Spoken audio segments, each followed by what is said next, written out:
નમસ્કાર વિદ્યાર્થી મિત્રો, જીએસટીવી અને ધી એચબીકે ગ્રુપ ઓફ સ્કૂલ્સના સંયુક્ત ઉપક્રમે યોજાયેલ પાસ થવાનું પંચામૃત કાર્યક્રમમાં આપ સર્વે વિદ્યાર્થી મિત્રોનું સ્વાગત છે. વિદ્યાર્થી મિત્રો, જ્યારે બોર્ડની પરીક્ષા ખૂબ જ નજીક આવી રહી છે ત્યારે ધોરણ 12 કોમર્સ વાણિજ્ય વ્યવસ્થા અને સંચાલન વિષય કે જેનો કોડ છે 046, આ વિષયમાં 100 ગુણના પેપરમાંથી વધારે સારા માર્ક્સ કેવી રીતે મેળવી શકાય તે અંગે આજે આપણે થોડું માર્ગદર્શન મેળવીશું. મિત્રો, આપ જાણો છો તેમ બોર્ડની પેપર સ્કીમમાં વાણિજ્ય વ્યવસ્થા અને સંચાલન વિષયનું કુલ 100 ગુણનું પ્રશ્નપત્ર 5 વિભાગોમાં વહેંચાયેલું છે. પહેલો વિભાગ એ વિભાગ કે જે એમસીક્યુનો છે, જેના કુલ 10 ગુણ છે, જેમાં 1 થી 10 પ્રશ્નો પૂછાય છે. બીજો વિભાગ જે વિભાગ બી, જેમાં એક વાક્યમાં ઉત્તર આપો, પ્રશ્ન નંબર 11 થી પ્રશ્ન નંબર 20, કે જેમાં દરેક પ્રશ્નના 1 ગુણ અને કુલ 10 ગુણનો ગુણભાર રહેલો છે. આ જ પ્રમાણે મિત્રો વિભાગ સી કે જેમાં ટૂંકમાં ઉત્તર આપો, અહીં પ્રશ્ન નંબર 21 થી પ્રશ્ન 35. મિત્રો, આની અંદર પણ જે પ્રશ્નો પૂછાય છે તેમાં વિકલ્પો હોય છે અને અહીંયા દરેક પ્રશ્ન 2 ગુણનો છે, એટલે કુલ 30 ગુણનો આ વિભાગ સી રહેલો છે. ત્યારબાદ મિત્રો વિભાગ ડી કે જેમાં પ્રશ્ન નંબર 36 થી 45, અહીં કુલ 10 પ્રશ્નો, દરેક પ્રશ્નના 3 ગુણ અને અહીંયા પણ તમને વિકલ્પો મળી શકે એમ છે. મિત્રો, ત્યારબાદ વિભાગ ઈ કે જેમાં લોંગ ક્વેશ્ચન હોય છે, પ્રશ્ન નંબર 46 થી 49, દરેક પ્રશ્ન 5 ગુણનો રહેલો છે. આ 5 વિભાગોના કુલ 100 ગુણનું ઇમ્પોર્ટન્સ છે, જેમાં આજે મિત્રો આપણે વિભાગ એ અને બી અંગે થોડી ચર્ચા કરીશું. આપ જાણો છો તેમ વિભાગ એ એમસીક્યુનો છે અને એમસીક્યુ એટલે મલ્ટિપલ ચોઇસ ક્વેશ્ચન્સ. અહીં જ્યારે કોઈ પ્રશ્ન પૂછાય છે તો એ વખતે મિત્રો આ મુજબ 4 વિકલ્પો અપાયેલા હોય છે. આ 4 વિકલ્પોમાંથી તમારે કોઈ એક સાચો જે વિકલ્પ છે એને પસંદ કરવાનો છે અને સાચો વિકલ્પ અને તેનો ક્રમ બંને આન્સર શીટમાં નોંધવાના છે. મિત્રો, આજે આપણે પ્રકરણ 1 થી 16ના મહત્વના જે કહી શકાય તેવા જે પ્રશ્નો છે એની થોડી ચર્ચા કરીએ. તમે નોટબુકમાં પ્રશ્નોને ચોક્કસ નોંધી લેશો. મિત્રો, પ્રથમ પ્રકરણમાંથી અન્ય સાથે રહીને અન્ય પાસેથી કામ મેળવવાની કળા એટલે અહીં 4 ઓપ્શન છે: વ્યવસ્થા તંત્ર, અંકુશ, સંચાલન અને દોરવણી. મિત્રો, આપણે જાણીએ છીએ કે અન્ય સાથે રહીને અન્ય પાસેથી કામ મેળવવાની કળા એટલે સંચાલન. તો સંચાલનની વ્યાખ્યા પૂછેલી છે, તો તમે જે સાચો વિકલ્પ છે એ પસંદ કરશો અને તેનો ક્રમ લખશો.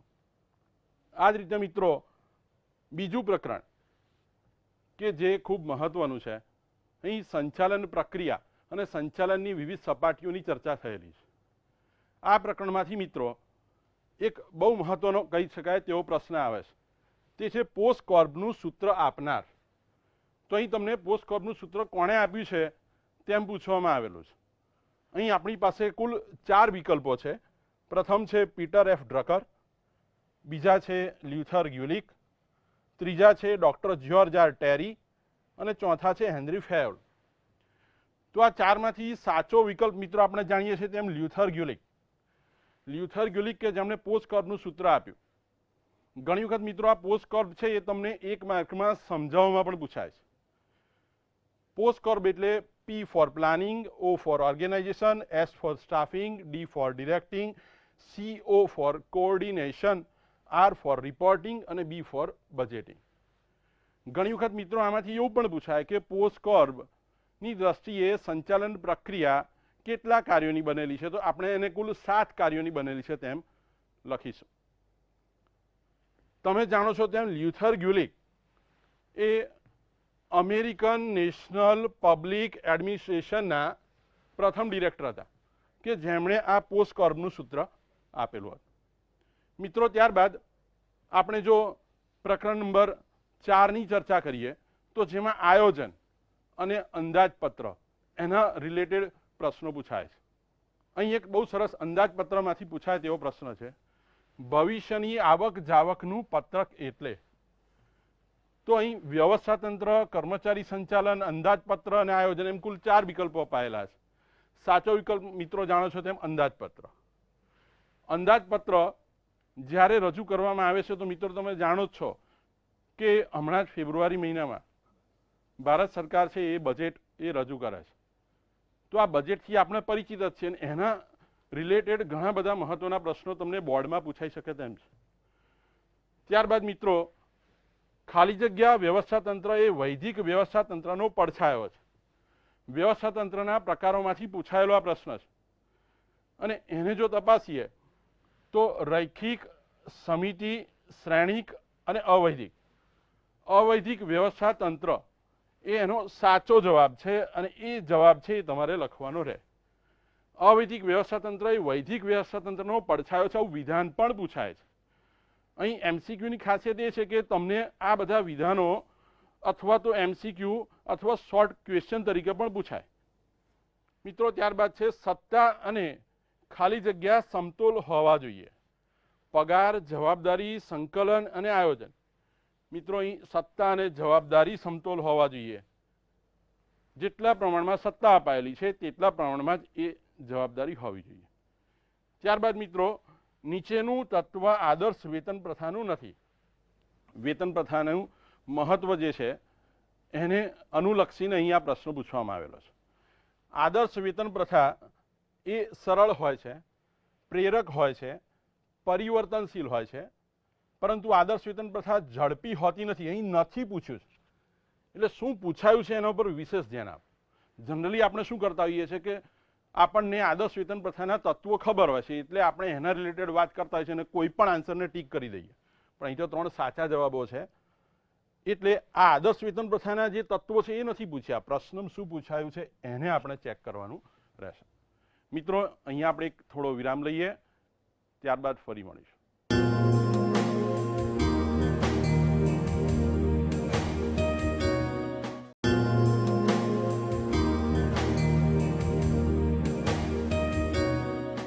વિરામ બાદ મિત્રો ફરી આપનું સ્વાગત છે પાસ થવાનું પંચામૃત કાર્યક્રમમાં. મિત્રો વિભાગ એના આ જ પ્રમાણેના બીજા પણ મહત્વના જે પ્રકરણો છે એને અનુલક્ષીને થોડાક એમસીક્યુ આપણે જોઈએ. મિત્રો દોરવણીના મુખ્ય તત્વોની સંખ્યા ખાલી જગ્યા છે. આ 10મા પ્રકરણનો પ્રશ્ન છે જેમાં 10, 4, 7 અને 3 આ 4 ઓપ્શન આપેલા છે. એમાંથી મિત્રો સાચો ઉત્તર છે 4 એટલે તમારે 4 લખવાનું રહે. મિત્રો અહીં દોરવણીના તત્વો કયા કયા છે એવો એક વાક્યમાં પણ પ્રશ્ન તમને પૂછી શકાય. તો તમે અહીં જે એમસીક્યુ જુઓ છો એ સંખ્યાની દ્રષ્ટિએ પણ પૂછાય છે અને 1 માર્કમાં ઉત્તર આપો, એમાં એક વાક્યમાં ઉત્તર આપો એ પ્રમાણે પણ પ્રશ્ન પૂછી શકાય. એટલે બંને રીતે આપણે તૈયારી કરવી જોઈએ.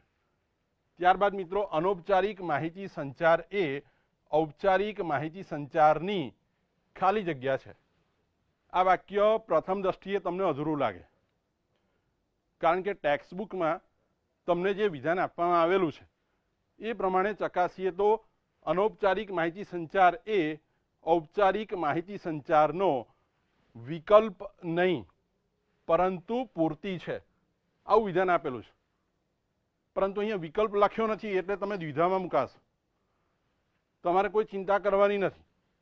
અહીં પૂછ્યું છે ઔપચારિક માહિતી સંચારની ની કયું છે એટલે વિકલ્પ ન આવે, આકાર ન આવે, પૂર્તિ અને પૂર્વશરત આ 2 આન્સર આવી શકે, પરંતુ પૂર્તિ છે એ ટેક્સ્ટબુકમાં આપેલું છે માટે એ જ આન્સર સાચો ગણાશે. તો તમારે થોડું પરફેક્શન અહીંયા કેળવવાનું છે. મિત્રો તમે ટેક્સ્ટબુક બરાબર ધ્યાનથી વાંચશો તો હું અચૂકપણે કહું છું કે પાસ થવાનું પંચામૃત કાર્યક્રમ એ માત્ર પાસ થવા પૂરતો નહીં પરંતુ આ વાણિજ્ય વ્યવસ્થા અને સંચાલન જેવા થિયરિકલ વિષયમાં પણ તમને પૂરેપૂરા 100 ગુણ અપાવે તેવો રહેશે. અહીં A1 ગ્રેડ બહુ સરળતાથી મિત્રો લાવી શકાય એમ છે. તો તમે થોડું અહીં વિશેષ ધ્યાન આપજો. ત્યારબાદ પ્રકરણ 12 અંકુશ એ કેવું કાર્ય છે? ભાઈ અંકુશ એ વિધેયાત્મક છે, નિષેધાત્મક છે, ગુણાત્મક છે, સંખ્યાત્મક છે. મિત્રો અહીંયાથી ઘણા બધા આન્સર તમને અંકુશનું આખું પ્રકરણ વાંચ્યું છે એટલે તમને બધા સાચા લાગતા હોય, પરંતુ એ નિષેધાત્મક કાર્ય નથી. આવું એક વિધાન છે. અંકુશ એ સુધારાલક્ષી પગલાંનું કાર્ય છે અને માટે એને આપણે વિધેયાત્મક કહી શકીએ, હકારાત્મક કહી શકીએ, સકારાત્મક કહી શકીએ. તો મિત્રો અંકુશ એ વિધેયાત્મક કાર્ય છે, એનો સાચો ઉત્તર રહેશે. ત્યારબાદ મિત્રો માર્કેટિંગ મિક્સના 4 સાધનો એટલે પેદાશ મિશ્ર, કિંમત, અભિવૃદ્ધિ અને હવે પ્રકરણ 13માં બજાર સંચાલનનો આ પ્રશ્ન છે. મિત્રો બજાર સંચાલનના 4P છે. 4P કયા?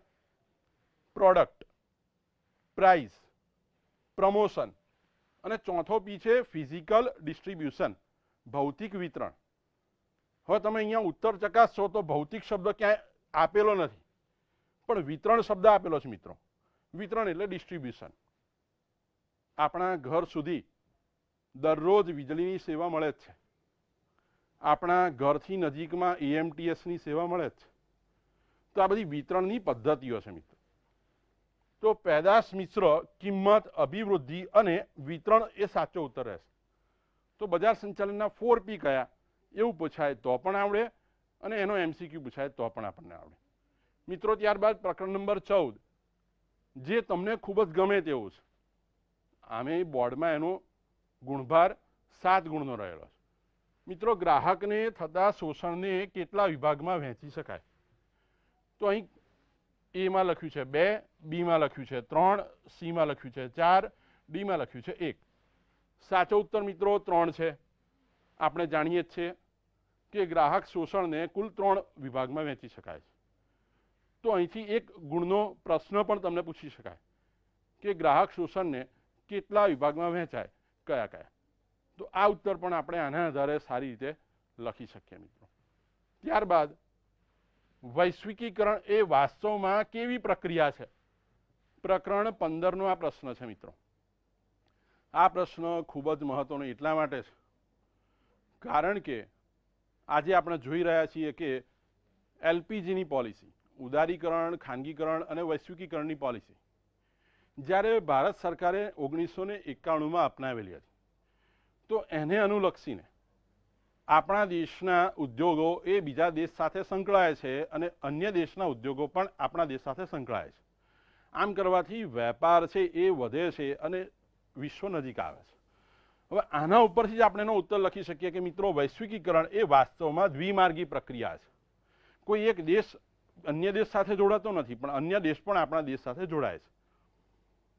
અહીં ઉદારીકરણ એ દ્વિમાર્ગી પ્રક્રિયા નહોતી, પણ વૈશ્વિકીકરણ એને આપણે દ્વિમાર્ગી પ્રક્રિયા કહી શકીશું કારણ કે એમાં FTPની પોલિસી છે. FTP ફ્રી ટ્રેડ પોલિસી, મુક્ત વેપારની નીતિ, આ અપનાવી માટે વૈશ્વિકીકરણ છે એને થોડો વેગ મળ્યો છે. ત્યારબાદ મિત્રો ધંધાકીય સ્પર્ધામાં ટકી શકે જો તેની કિંમત ખાલી જગ્યા હોય.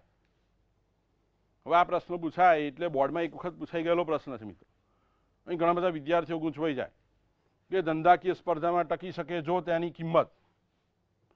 તો ભાઈ 14મા પ્રકરણનો પ્રશ્ન છે ના, અહીં આ 16મા પ્રકરણનો પ્રશ્ન છે અને એ દ્રષ્ટિએ જોઈએ તો ધંધાકીય સ્પર્ધામાં ટકી શકે જો તેની કિંમત બદલાતી હોય નહીં.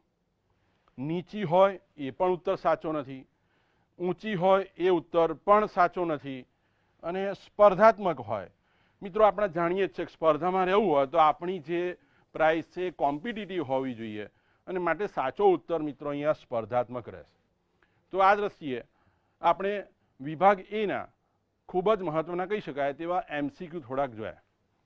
થોડાક MCQ તમે પણ આ રીતે તમારી ટેક્સ્ટબુકમાંથી જોઈને તૈયાર કરશો. અહીં એક આપણે થોડો વિરામ લઈએ, ત્યારબાદ મિત્રો ફરી મળીએ.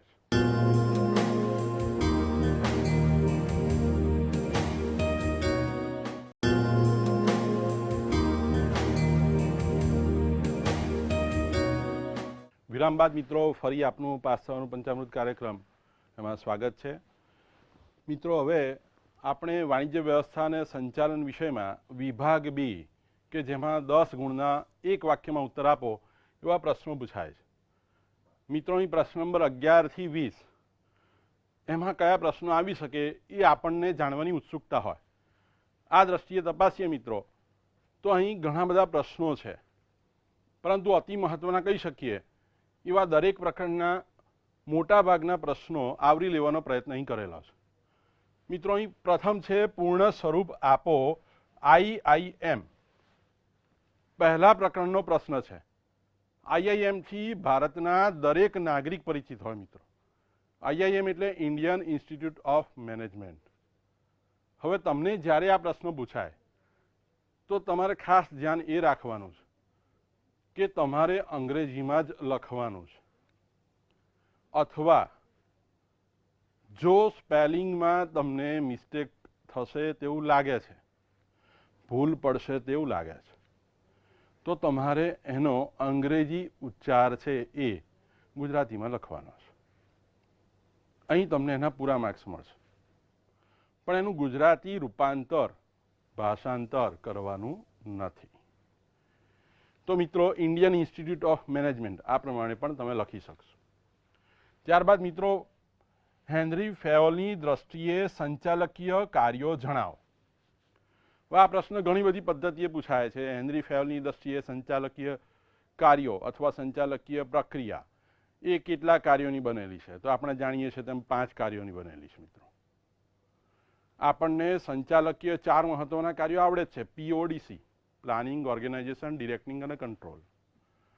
પણ હેનરી ફેયોલની દ્રષ્ટિએ સંચાલન પ્રક્રિયા 5 કાર્યોની બનેલી છે. એમાં એમણે PODC ઉપરાંત સંકલનનો સમાવેશ કરેલો છે. એટલે આ એક પ્રશ્ન તૈયાર કરીએ તો 2 પ્રશ્નો આપણે સરળતાથી તૈયાર થઈ જાય. માત્ર સંચાલન પ્રક્રિયા એના ઘટકો કેટલા? તો 4 આવે PODC.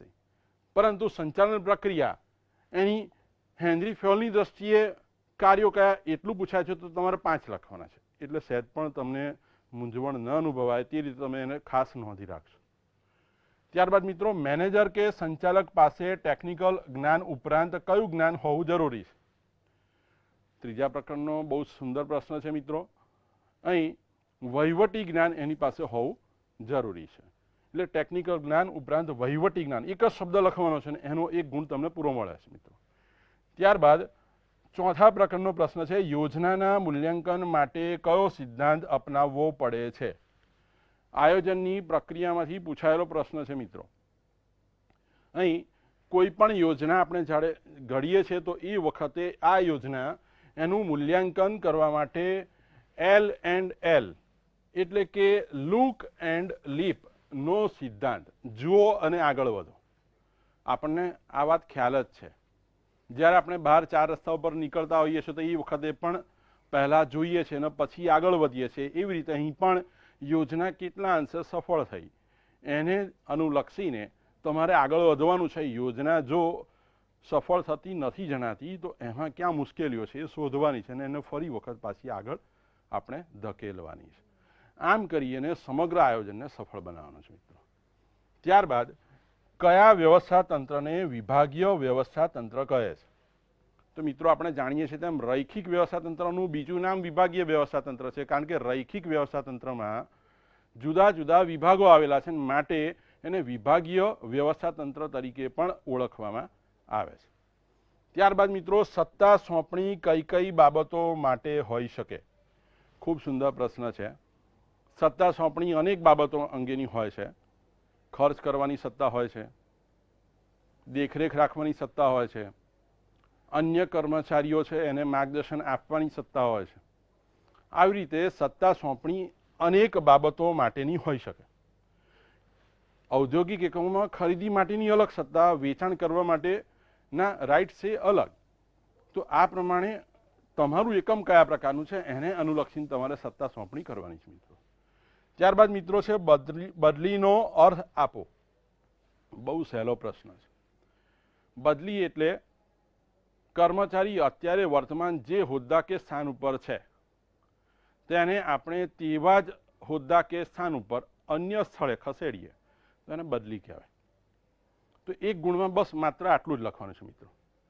ત્યારબાદ રૂબરૂ મુલાકાત સમિતિમાં કોનો સમાવેશ થાય છે? પસંદગીની પ્રક્રિયાનો આ એક ભાગ છે. રૂબરૂ મુલાકાત સમિતિ એટલે કે ઇન્ટરવ્યુમાં કોને સમાવેશ કરવામાં આવે છે? તો આપણે જાણીએ છીએ તેમ સંચાલનના પ્રતિનિધિ, ત્યારબાદ મિત્રો કર્મચારીના પ્રતિનિધિ, તદુપરાંત નિષ્ણાત વ્યક્તિઓ અને તમારા એકમમાં જે ફાઇનાન્શિયલ ડિપાર્ટમેન્ટ છે એના પણ કર્મચારીને તમે સાથે રાખી શકો. અને આ રીતે મિત્રો રૂબરૂ મુલાકાત સમિતિમાં કર્મચારીની પસંદગી કરતી વખતે આવી અનેક વ્યક્તિઓનો સમાવેશ આપણે કરીએ છીએ. મજૂર સંઘો કઈ વેતન પ્રથાને આવકારે છે? તો આપણી પાસે બે ઓપ્શન છે. એક છે સમય વેતન પ્રથા અને બીજી છે કાર્ય વેતન પ્રથા. મિત્રો આપણે જાણીએ છીએ તેમ મજૂર સંઘો સમય વેતન પ્રથાને આવકારે છે. ત્યારબાદ મિત્રો માનવ જરૂરિયાતોના અગ્રતા ક્રમનો સિદ્ધાંત કયા મનોવૈજ્ઞાનિકે આપેલ છે? તો મિત્રો આનો ઉત્તર છે ડૉક્ટર અબ્રાહમ માસ્લો, કે જેઓ મનોવૈજ્ઞાનિક હતા. એમણે માનવ જરૂરિયાતો હંમેશા ક્રમ અનુસાર સંતોષાતી હોય છે આવો એક અભ્યાસ કરેલો. તો આ એનો સાચો ઉત્તર રહેશે. મિત્રો આ બહુ સરસ પ્રશ્ન છે. આને અનુલક્ષીને 5 ગુણનો પ્રશ્ન લોંગ ક્વેશ્ચન પણ પૂછાય છે, તો એને તમે ખાસ નોંધી લેશો. આ પ્રકરણ 10નો પ્રશ્ન છે મિત્રો. ત્યારબાદ 11મા પ્રકરણમાંથી માહિતી સંચારનો અર્થ આપો. 12મા પ્રકરણમાંથી કામગીરીનું માપન કઈ રીતે થઈ શકે છે? તો એનો ઉત્તર છે મિત્રો સંખ્યાત્મક અને ગુણાત્મક. ઔદ્યોગિક એકમની કાર્યક્ષમતાનો માપદંડ શું છે? તેવો પ્રશ્ન પૂછાય. રાષ્ટ્રીય યુવા સન્માન પારિતોષિક કોને આપવામાં આવે છે? પ્રકરણ નંબર 14નો પ્રશ્ન છે. અને આપણે જાણીએ છીએ તેમ રાષ્ટ્રીય યુવા સન્માન પારિતોષિક ગ્રાહક શોષણ ક્ષેત્રે જે સૌથી શ્રેષ્ઠ કામગીરી કરે છે એવા યુવાનને દર વર્ષે અપાય છે મિત્રો. સૌથી છેલ્લે આપણે જોઈ લઈએ તો ભારતમાં કયા પ્રકારની આર્થિક પદ્ધતિ છે? તો મિત્રો આપણે જાણીએ છીએ તેમ મિશ્ર આર્થિક પદ્ધતિ આપણા દેશે અપનાવેલ છે. પર્યાવરણના અંગોના નામ જણાવો. જળ, જમીન, જંગલ અને વાયુ. આ 4 નામ તમારે મિત્રો લખવાના છે અને એકમાંથી 1 ગુણ તમને મળે. તો મિત્રો આમ આપણે જાણીએ છીએ તેમ વિભાગ એ અને બી કે જે બંને 10-10 ગુણના રહેલા છે તેનું કુલ 20 ગુણનો ગુણભાર, અને 20માંથી 20 આપણે મિત્રો જો બરાબર તૈયારી કરીને જઈએ તો અચૂકપણે મેળવી શકીએ. માત્ર આપણો આ જે કાર્યક્રમ છે તે પાસ થવાનું પંચામૃત નહીં પણ તમને ખરેખર A1 ગ્રેડ સુધી પહોંચાડે તેવી શુભેચ્છા સાથે અસ્તુ.